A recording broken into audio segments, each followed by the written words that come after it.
बंधुओं जय श्री राधे। मैं आपके सामने आज एक बार फिर से एक नए विषय को लेकर उपलब्ध हुआ हूँ और उसका विषय है कि भगवान शंकर मुंडों की माला क्यों धारण करते हैं, जो मुंड माला पहनते हैं वो क्यों धारण करते हैं।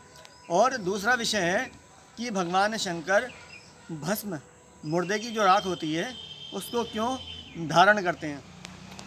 तो बंधुओं अपना वीडियो शुरू करूं उससे पहले अपने श्याम सुंदर श्री राधा रानी से वही विनती कि आप पर और आपके परिवार पर सदा सदा कृपा दृष्टि दया दृष्टि बनाए रखें। आपके घर में सुख समृद्धि धन और ऐश्वर्य का सदा सदा वास रहे। तो बंधुओं मैं वीडियो शुरू कर रहा हूं, लेकिन आपसे मैं बार बार कहता हूं मेरे चैनल को सब्सक्राइब करिएगा। ये सब्सक्राइब करने को क्यों कहता हूं, क्योंकि ये भी एक धर्म का काम है। आप बैठे बैठाए अगर किसी को भगवान के प्रति या किसी पूजा पाठ के प्रति कोई जागरूक कर रहे हो तो ये अच्छी बात है ना। आप सब्सक्राइब करोगे, किसी को शेयर करोगे, आगे भेजोगे तो उसका भी उद्धार होगा, उसका भी कल्याण होगा। तो आपने बैठे बैठे घर में पुण्य कमा लिए एक तरह से। चलिए खैर, तो एक बार क्या हुआ, भगवान शंकर कैलाश में ध्यान मग्न बैठे थे। माँ पार्वती अपने बैठी थी और वहाँ उनके श्री गुरुदेव भगवान देव ऋषि जी, माता पार्वती के जो गुरु हैं वो देव ऋषि श्री श्री 1008 श्री नारद जी महाराज हैं। ये आप ध्यान रखिएगा। और वो उधर से निकले तो हमारे जो गुरुजी हैं उन्होंने माता से कहा कि आपको पता है ये बाबा जो मुंडों की माला धारण करे रहते हैं, क्या चक्कर है इसका। तो वो कहकर चले गए। बोले अब मैं ध्यान से उठेंगे बाबा तो मैं इनसे पूछूंगी कि भाई आप ये मुंडों की माला क्यों धारण करते हो। भगवान शंकर का ध्यान खुला और दुनिया में 3 हट बहुत मशहूर है, स्त्री हट, बाल हट और राज हट। तो मैया पार्वती ने पूछा भगवान शंकर से, प्रभु आज आपसे मुझे कुछ पूछने की इच्छा है। बोले हाँ बताओ पार्वती क्या पूछना चाहती हो। तो उन्होंने पूछा कि आप जो ये मुंडों की माला धारण कर रहते हो इसके पीछे तात्पर्य क्या है, ये किसके मुंड हैं जिनसे आप इतना प्यार करते हो, इतने हर समय गले में लगाए रहते हो। तो बाबा कहते हैं पार्वती मैं कभी और इस विषय में बात करूँगा। तो माँ पार्वती से उस दिन उन्होंने टालने की बहुत कोशिश करी, टाल दिया। अगला दिन फिर हुआ और माता पार्वती ने फिर वही कि प्रभु बताओ मुझे कि ये मुंडों की माला है किसकी। तो भगवान शंकर ने माँ पार्वती से कहा देखिए ब्रह्मांड का जो सबसे पहले प्रेमी है इस ब्रह्मांड के वो हैं शंकर भगवान और माँ पार्वती। तो भगवान शंकर कहते हैं कि पार्वती मैं तुमसे बहुत प्रेम करता हूँ।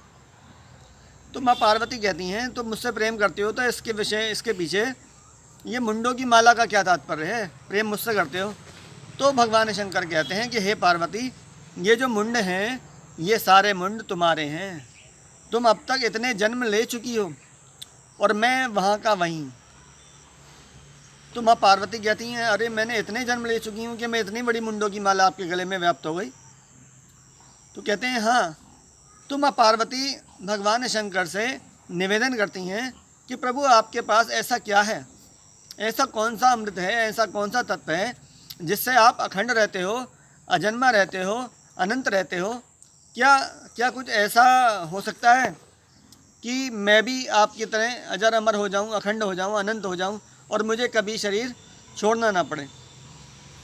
देखिए और कोई होता, कोई साधारण स्त्री होती तो वो उसके पति के पास अगर कोई शक्ति होती या ऐसा कुछ होता तो वो कहती कि आपके पास तो इतनी शक्तियां हैं, आप मुझे भी अजर अमर कर दो, अखंड कर दो, अनंत कर दो जिससे आपका साथ ना छूटे। लेकिन माँ पार्वती ने ऐसा नहीं कहा।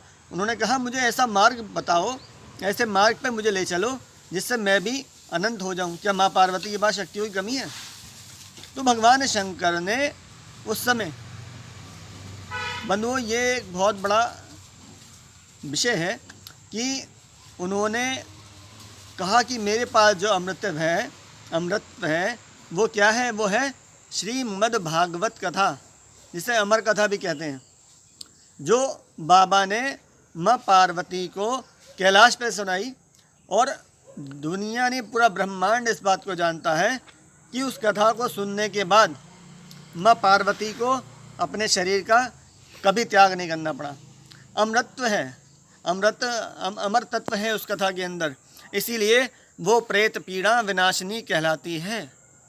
जिसका उद्धार कहीं भी पिंड दान करने से किसी भी तरह से, जिस इंसान की मरने के बाद मुक्ति न मिल रही हो, प्रेत आत्मा में भटक रहा हो, उसको भागवत कथा चाहे आप 1 दिन की करा के दान करें, अगर सामर्थ्य नहीं है तो 1 दिन की करा लें, नहीं तो 7 दिन की भागवत कथा करा के, जितना आपसे सुलभ हो सकता है वो करा के उसका आप पुण्य अगर दान करते हैं तो वो व्यक्ति जिसके नाम से आप दान करेंगे उसको तत्क्षण मुक्ति मिल जाती है। ऐसा ग्रंथ है श्रीमद् भागवत कथा। तो उस समय भगवान शंकर ने माँ पार्वती को ये भागवत की कथा सुनाई जो अमृतत्व है। तो इसलिए माँ पार्वती के जो मुंड हैं वही भगवान शंकर के गले में मुंडों की माला बन के शोभायमान होते हैं, पहली बात। अब दूसरी बात यह है कि भगवान मुर्दे की राख क्यों भस्म पहनते हैं। तो एक बार क्या हुआ कि एक शव यात्रा जा रही थी और शव यात्रा को देखकर माँ पार्वती ने कहा कि देखो बाबा, तुम्हारा शमशान में एक और भक्त जा रहा है आपका। तो भगवान शंकर शमशान की ओर चलने लगे। तो बोले, माँ पार्वती बोली कि कहाँ जा रहे हो प्रभु। बोला, देखो मेरा भक्त जा रहा है। तो बोले, जा तो रहे हो, लेकिन ये तो बता जाओ कि ये आप जो भस्म पहनते हो ये चक्कर क्या है, ये मुर्दे की, ये तो, और ये जो बॉडी जा रही है, ये जो शरीर जा रहा है मृत शरीर, ये तो महापापी है।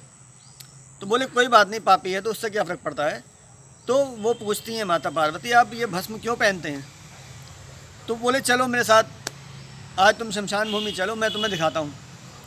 तो जो शव यात्रा जा रही थी, भगवान शंकर और माँ पार्वती वेश बदल कर उसके साथ हो लिए। तो उसमें हो क्या रहा था, आपने देखा होगा, जब कोई व्यक्ति मरता है तो उसके पीछे सब लोग कहते हैं राम नाम सत्य है। तो जब राम नाम सत्य कहते कहते जाते हैं, तो जब वो उसको जलाया गया, उसके बाद भगवान शंकर और माँ पार्वती वापस आए तो बोले, अब मैं तुम्हें बताता हूँ कि कारण क्या है, मैं ये भस्म क्यों पहनता हूँ। किसी मृत व्यक्ति की शव की राख को मैं इसलिए धारण करता हूँ कि उसने मरने के बाद कितने आदमियों से मेरे भगवान का, मेरे प्रभु का नाम उच्चारण करवा दिया। जितने लोगों ने उसकी जो मरा उसकी वजह से ही तो सबने राम का नाम लिया।